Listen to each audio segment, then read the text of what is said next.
Olá, meu nome é Marco e bem-vindo ao canal Atos 15. Esta semana nós vamos falar sobre a porção Vaikra. Ela começa no capítulo 1, versículo 1 do livro de Levítico e termina no capítulo 6, verso 7. Você sabia que na tradição judaica, o primeiro livro da Torá que é ensinado para as crianças é o livro de Levítico? Mas qual é o motivo dessa tradição? Apesar do livro de Levítico parecer estranho e de pouca utilidade nos nossos dias, ele, na verdade, trata de um dos principais temas de toda a Bíblia, os sacrifícios. E o que podemos aprender nesta porção para os dias de hoje? Fique ligado até o final, para você não perder um segredo que eu vou revelar bem no finalzinho do vídeo. Vaikra el Moshe vaidaber Adonai elav me'ohel moed lemor. E chamou o Senhor a Moisés, e da tenda do encontro lhe disse. É com esse verso que começa o livro de Levítico. Mas para a gente ter uma visão mais ampla desse verso, nós temos que dar uma olhada no livro anterior. Como é que ele termina? Porque o livro de Levítico e Êxodo estão conectados, não é à toa que ele começa dizendo, e chamou. Mas o que estava acontecendo antes desse chamado? Vamos ler o final do livro de Êxodo. Então, a nuvem cobriu a tenda da congregação, e a glória do Senhor encheu o tabernáculo. Moisés não podia entrar na tenda da congregação, porque a nuvem permanecia sobre ela, e a glória do Senhor enchia o tabernáculo. Êxodo 40, 34, 35. Ou seja, depois que a glória de Deus encheu o tabernáculo, Moisés não conseguia entrar. Mas então acontece algo, acontece alguma coisa que muda esse cenário.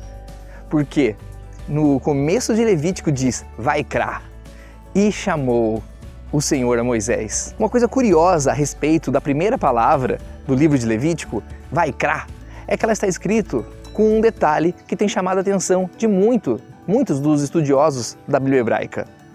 A última letra, o Aleph, se encontra menor do que as outras letras.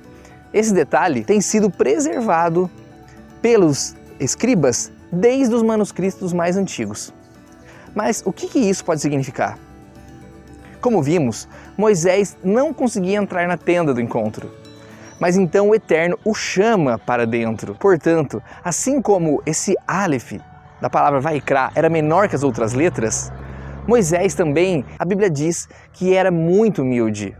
E por isso ele é representado aqui como uma letra pequena. A gente sabe que Deus costuma chamar aqueles que são menores, os que não se sentem dignos. E não foi diferente no caso de Moisés. Interessante que esse pensamento está de acordo com os ensinamentos de Yeshua. Em Mateus 5,3 diz, bem-aventurados os humildes de espírito, porque deles é o reino dos céus. E em outro lugar diz, trouxeram-lhe então algumas crianças para que lhes impusesse as mãos e orasse, mas os discípulos os repreendiam. Jesus, porém, disse, deixai os pequeninos, não os embaraceis de vir a mim, porque dos tais é o reino dos céus. Falando sobre criança, você sabia que esse livro, Levítico, tradicionalmente é o primeiro a ser ensinado, a ser apresentado para as crianças judias? Mas qual que seria o motivo disso? Porque basta a gente dar uma olhada rápida nesse livro para perceber como ele é complexo. Mas a resposta disso é simples. Vamos lembrar que Deus escolheu a nação de Israel para ser sacerdote entre as nações. Portanto, o livro de Levítico é conhecido na tradição judaica como Sefer Torat HaKohanim, que significa livro da lei dos sacerdotes.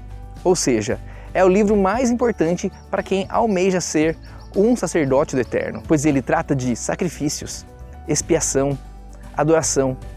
Ele trata do serviço para o Eterno e a santidade do povo. Agora deixa eu fazer uma pergunta. Como você pode ter certeza que a morte de um homem há 2000 anos atrás pode perdoar os seus pecados? Nós podemos aceitar e ter certeza que o sacrifício de Yeshua tem poder para perdoar nossos pecados? Porque existe o livro de Levítico que nos ensina sobre esse princípio. Algo que precisamos aprender sobre o livro de Levítico é que a palavra hebraica para sacrifício é korban, a mesma raiz da palavra karov. que significa próximo. Ou seja, esse livro, Levítico, nos ensina como podemos nos aproximar do Eterno. Mas quero fazer outra pergunta. Qual que realmente importa no sacrifício? A qualidade do sacrifício, a qualidade da oferta ou o coração do ofertante? Com certeza, ambos são importantes, como vemos no relato das ofertas de Caim e Abel, mas também no livro de Isaías. Do que me serve a mim a multidão de vossos sacrifícios? Diz o Senhor. Estou farto dos holocaustos de carneiros e da gordura de animais cevados. Eu não me agrado do sangue de novilhos, nem de cordeiros, nem de bodes. Quando vindes para comparecer perante mim, quem vos requereu? Os só pisardes os meus átrios? Não continueis a trazer ofertas vãs. O incenso é para mim abominação.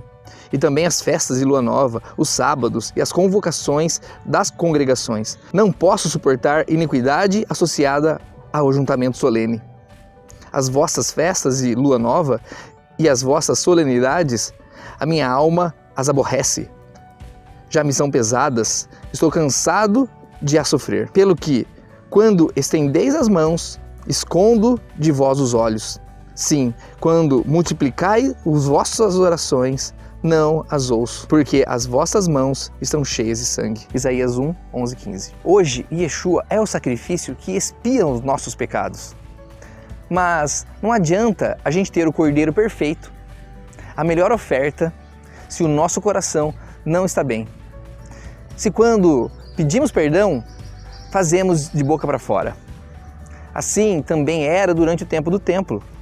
Quando alguém trazia um animal e presenciava sua morte, isso deveria gerar um impacto no ofertante, pois aquele animal estava pagando pelo preço do pecado do ofertante. Hoje parece que as pessoas esqueceram do preço do pecado, pois o caminho do retorno, de se reaproximar ao Eterno, não deve ser tomado levemente. A própria raiz de Corbã também pode significar combate, crave. Isso mesmo, a mesma palavra do nome do estilo de luta judaico chamado Krav Maga. Ou seja, para nos aproximarmos do Eterno, temos que assumir o controle sobre o nosso instinto animal.